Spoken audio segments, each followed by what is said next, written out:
with us on this important day. He arrived here directly from the parade. A voice of leadership and transformation, a champion of innovation and regional cooperation. We now invite Nir Barkat, Minister of Economy and Industry, in a special conversation led by ILTV's Executive Editor, מעין הופמן.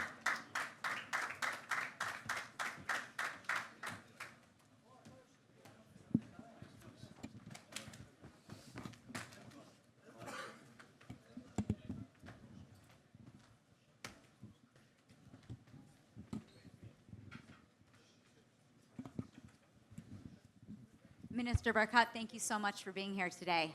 Thank you for hosting me. And I want to thank Besheva. You guys are great. You do it every year in a professional way. Thank you. Thank you very much. So, Minister Barkat, I'm going to start with a question economic because you are currently the Minister of Economy. And your team was just in the States. You're about to travel there yourself to meet with the White House and talk about the tariffs that Trump has put into place, which of course could impact Israeli exports. This isn't about influencing policy, it's about real consequences for Israelis in their pocketbooks. How will this affect Israeli workers and industries, and what can or should we be doing to push back? Well, I think it's not an Israeli challenge, it's a global challenge. The United States and the president wants to change the attitude towards tariffs around the world. They want to align geopolitics with economy. In other words, a country like Israel, which is best friends, and we're having very intimate discussions with the American team on how do we align interest and hopefully get it to zero. The discussions are really good. Hopefully we'll be able to converge on something acceptable on both sides.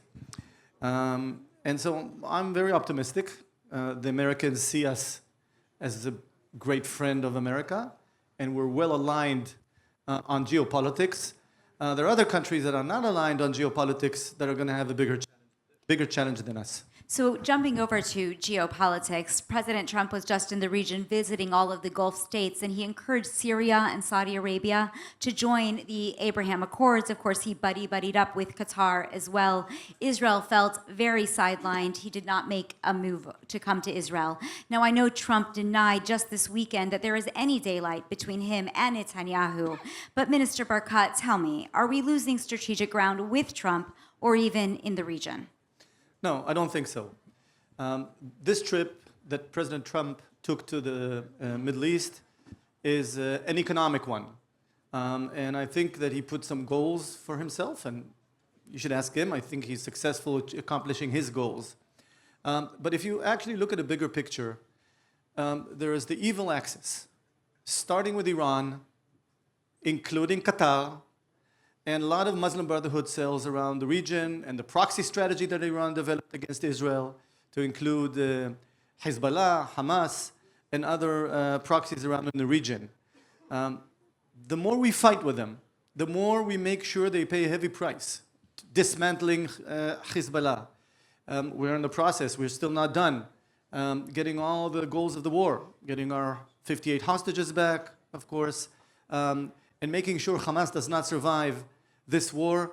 But as much as we continue with that process against evil, there's the other axis, which is the peace axis, which is expanding Abraham Accords. The Saudis are waiting, Indonesia is waiting, Azerbaijan, and don't be surprised that you have a number of sheikhs in Judea and Samaria that will want to join the Abraham Accord. It will not stop there. I believe that you're going to see that axis, that peace axis, expand, and people are going to be surprised how more and more countries will join. The more we were aggressive against Iran and the evil axis, the more we'll make progress in the peace process. Well, and it's interesting to speak about that today as the IDF continues its work in Gaza, expanding actually its operation. And in fact, the Hostage Families Forum put out a white paper where they argued that us in continuing to fight after 19 months and now even harder will put the very few remaining hostage lives at risk and even risk us getting the bodies back of our dead hostages. How do you justify this excursion? Do you believe something is different today than in the past 19 months?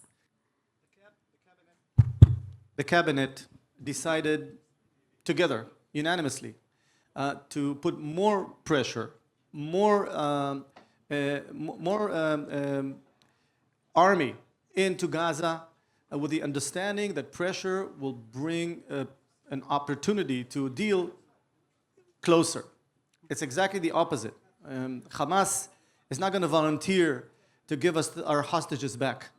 Once we put pressure on Hamas, I believe it increases the chances of doing a deal. And mind you that the two major deals that we've done in the past were while we were fighting, not while we were waiting.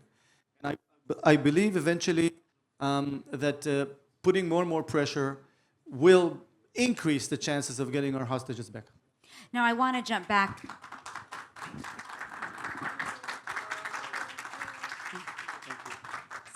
I want to jump back to Iran. Trump has been negotiating directly with Iran, not him himself, but his team, of course, in order to achieve an Iranian nuclear goal. Trump has said over the weekend that we are closer than ever to that goal, while Israel knows that Iran is closer than ever to a nuclear weapon. Do you believe that it is safe for a deal to be signed between the United States and Iran, or do you believe that if that deal is signed, Israel will still need to attack the rogue regime? We have one goal. Actually, make them two. The first, make sure they do not ever have a bomb. We believe them when they talk in Farsit, in their own language. Basically, they're saying they want a bomb in order to use it. You know, as Jewish people going through one Holocaust, we'll make sure it never happens again. And the second thing is that we have an open bill with them. Mind you, that they admitted to push the button on October 7. They wanted to derail the process, the peace process with the Saudis, and their fingerprints are all over October 7. And so they funded, they invested, they trained the proxies, they shot hundreds of ballistic missiles directly at Israel, and they, together with Qatar, are pushing aggressively to fund terror in our region and go after Jews all over the world. They're very anti-Semite in the way and they use their money. They have their weapon.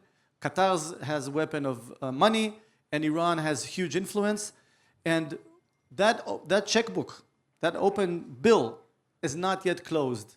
And I said before this war that this war will be the first Iran war, and recommended, and it's not too late, recommended that a missile coming from the Houthis or coming from Lebanon should be answered with a missile to Tehran. That is the strategy of President Kennedy at the time.